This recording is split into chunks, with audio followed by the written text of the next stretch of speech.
Sanskriti University for excellence in life. BTech Agri BSc lateral entry. Welcome to ITM news. This is Pavan. వరుసగా జరుగుతున్న హత్యలు ప్రజల్లో భయాందోళన గురి చేస్తున్నాయి. సో గత కొన్ని నెలల నుంచి ప్రతిరోజు ఏదో ఒక మర్డర్ జరుగుతూనే ఉంది. చట్టాన్ని అతిక్రమించి ఎవరో ఒకరు చంపుకుంటూనే ఉన్నారు.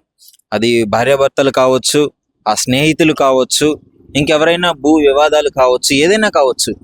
వరుసగా ఇలాంటి హత్యలు ప్రజల్లో ఒక తెలియని భయాన్ని అయితే సృష్టిస్తుంది.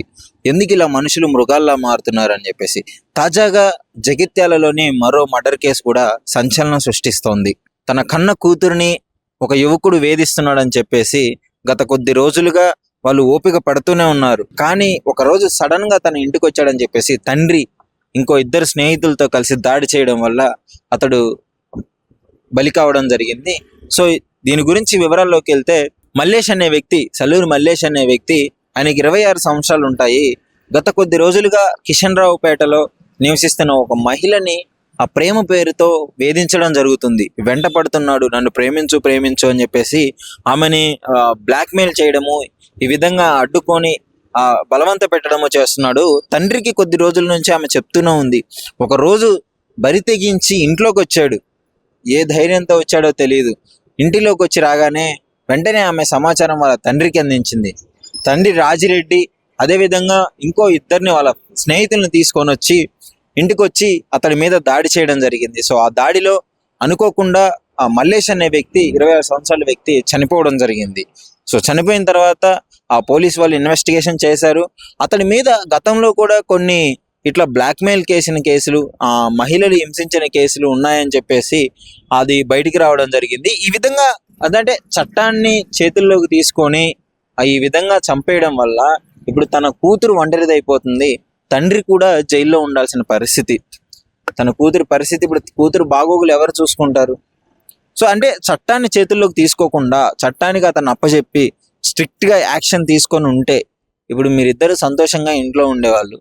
ఏదేమైనా సరే, అంటే ఎందుకు ఈ విధంగా చట్టాన్ని అతిక్రమిస్తున్నారు, ఎందుకని ప్రజల్లో ఇలాంటి భావన, చట్టంలో మరి చట్టం దగ్గరికి వెళ్తే, పోలీసుల దగ్గరికి వెళ్తే న్యాయం జరగదు అనే భావన, లేదంటే ఆ కోపంలో కూతుర్ని హింసిస్తున్నాడన్న కోపంలో చేసిన ఆ తప్పుడు పని తెలియదు. కానీ గత కొద్ది రోజుల నుంచి ఇలాంటి మర్డర్ కేసులు ఎప్పటి నుంచో మనం వింటూనే ఉన్నాము.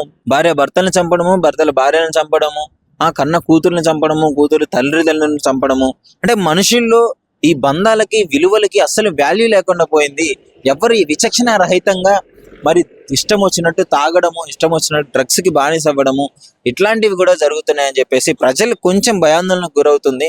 మరి చూడాలి దీని గురించి అసలు మీ అభిప్రాయం ఏంటి? ముఖ్యంగా అసలు ఆ తండ్రి ఆ మల్లేష్ అనే వ్యక్తిని చంపడం కరెక్టేనా? అసలు మీరేమనుకుంటున్నారు? లేదు పోలీసులకు అప్పచెప్పి కఠిన శిక్షలు చట్టానుసారంగా జరిగి ఉంటే బాగుంటుంది అనుకుంటున్నారా? మీ అభిప్రాయాన్ని మా ఐడ్రీమ్తో షేర్ చేసుకోండి.